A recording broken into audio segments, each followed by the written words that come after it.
অলক্ষী রে, তোকে আমি ছাড়বো না।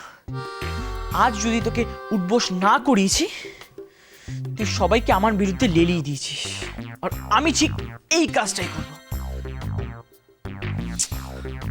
কিন্তু কি করে করব সেটাই তো বুঝতে পারছি না।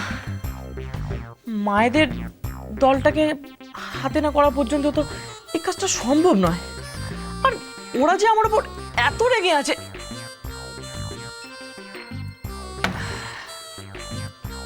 হ্যাঁ ঠিক, একটু সময় দিই, হাওয়াটা বুঝি, একটু সময় দিলে ওদের রাগটা ঠিক পড়ে যাবে। তখনই আমাকে ঝোপ বুঝে কোপটা মারতে হবে। ঠিক, তারপর দেখ লক্ষ্মী, ও বেলা আমি তোর কি অবস্থা করি।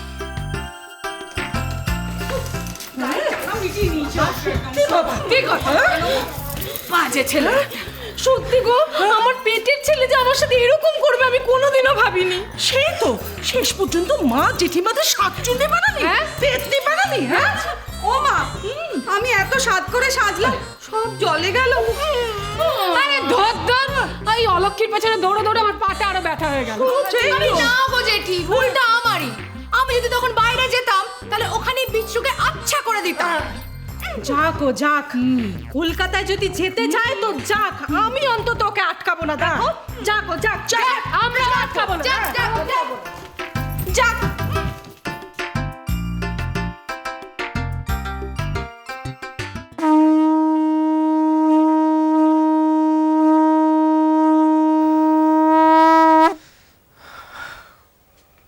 কেউ নেই মনে হচ্ছে, নিশ্চয়ই সবাই ঘরের ভেতরে রয়েছে। তাহলে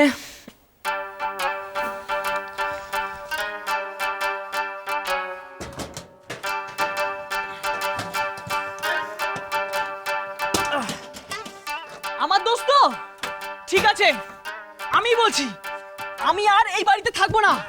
তোমরা অলক্ষীকে নিয়ে থাকো, ও খুব ভালো মেয়ে, ও কোনো দোষ করেনি।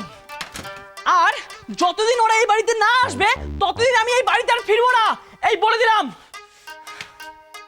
আর একটা কথা, যাওয়ার সময় কেউ যেন আমাকে না আটকায়।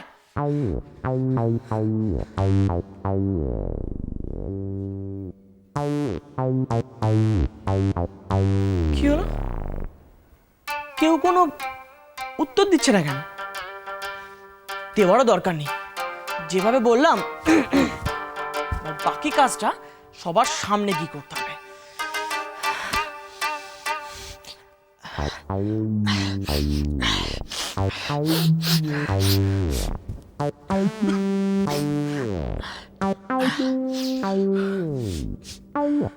ও বাবু, বাবু কি রে, রান্না বান্না করবি না? ধুর ধুর ধুর, আমার এই সংসারের প্রতি একেবারে ঘেন্না ধরে গেছে মা। তোমার জামাই সর্বক্ষণই অলক্ষীকে নিয়ে ম্যাঁ ম্যাঁ করে চলেছে, আর বিষ্টুটা পুরোপুরি সংসারের বিপক্ষে। মা, আমার না সংসারে আর মন নেই গো। শোন, একটা কিছু গন্ডগোল তো আছেই। তুই বা অলক্ষীর সব কথা বিশ্বাস করছিস কেন? মা, তুমি কেন শুধু শুধু নাতির হয়ে সাফাই গাইছো? ও তো নিজের মুখে সবকিছু স্বীকার করলো নাকি তাহলে? একটা কিছু ব্যাপার আছেই। না দিদা, কোনো ব্যাপার নেই, অলক্ষী ঠিকই বলেছে, আমি ভুল।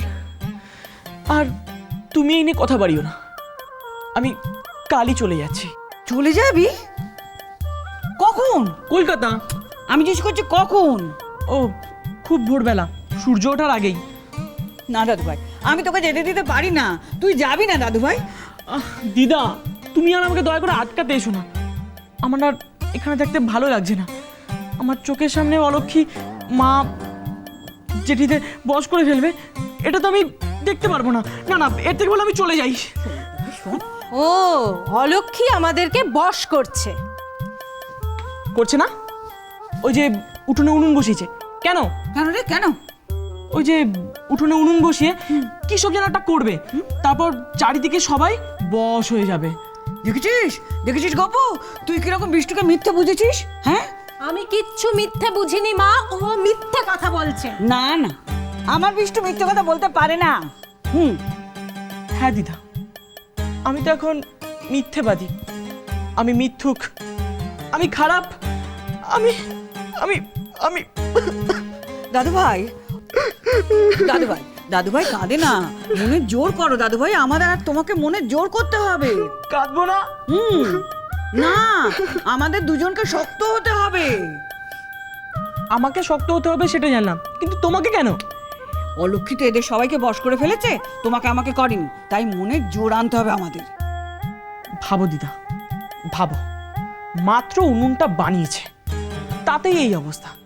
এরপর যখন উনুনে আঁচ দেবে তখন তো সবাইকে বশ করে ফেলবে, তারপর মা জেঠিরা সবাই অলক্ষীর চাকর হয়ে উঠবে, ও সবার ওপরে ছড়ি করাবে।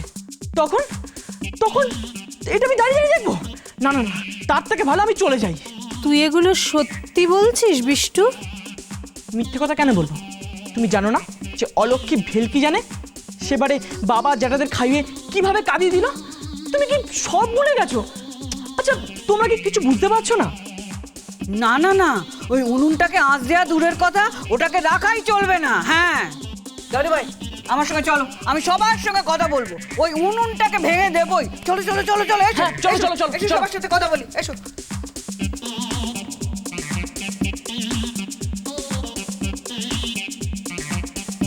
কি ব্যাপার, কিছুই বুঝছি না। বিষ্টু কি তাহলে সত্যি বলছে? অলক্ষী আমাদেরকে বশ করছে? কি জানি বাবা, সবার সঙ্গে গিয়ে কথা বলে দেখি বরঞ্চ। যাই।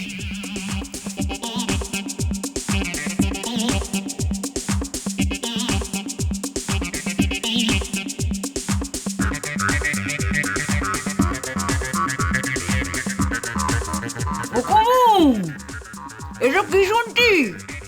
কি শুনছেন তা আমি কি করে বলবো? নিশ্চয়ই আপনার নাতি আপনার কানটা ভাঙিয়েছে। দেখো দিদা, মেজরিটি সব থেকে সরল সোজা বলে মেজরিটিকে সব থেকে বেশি বশ করেছে। অলক্ষীর নামে কিছু বলার আগেই ফোর্স করে উঠছে। বশ করলো আমাকে, আর আমি কিছু টেরই পেলাম না।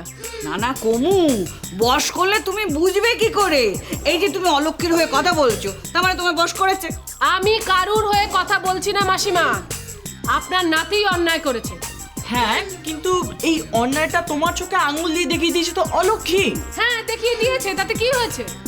হ্যাঁ বিষ্টু, কিন্তু স্বীকার তো তুই করেছিলি। ওর পরেই তো আমি বুঝলাম যে কি হলো। তোমরা যখন আমাকে মেরে ঘর থেকে বেরিয়ে গেলে, আমি তো তারপরেই ভাবলাম যে যে যা জিজ্ঞাসা করছে আমি তা মুখ বুঝে মেনে নিচ্ছি কেন। তারপর আমি বুঝলাম ওই উনুনের ধারে কাছে গেছিলাম বলেই আজ আমার এই অবস্থা। উনুন উনুন উনুন আবার কি করলো? মেজো জেঠি এত বড় উনুন, ও কি এটা এমনি এমনি বানিয়েছে? হ্যাঁ কমু, ওই উনুন দিয়ে আমাদের সবাইকে বশ করবে। হ্যাঁ, ওই ছোট উনুনে রান্না করে যেভাবে বাবাকে জ্যাঠাকে বশ করিয়েছে, ঠিক এইভাবেই বড় উনুন বানিয়ে বাড়ির সবাইকে। সর্বনাশ! সর্বনাশ বলে সর্বনাশ, ওই উনুনটা আমাদের ভাঙতেই হবে। হ্যাঁ বিষ্টু, চল। না না না না না, আমি যাব না। তোমরা তো আমাকে তাড়িয়ে দিয়েছো, আমি কালই কলকাতা চলে যাব। তারপর তোমরা যা ভালো বুঝবে করো। কোথাও যাবি না তুই, যেতে হলে অলক্ষী যাবে। যা, সবাইকে এই ঘরে ডেকে নিয়ে আয়। হ্যাঁ, যাচ্ছি। সবাই আসুক, তারপরে উনুনটাকে ভাঙবো। ঠিক বলেছেন মাসি। সংসার সুখের হয় রমণী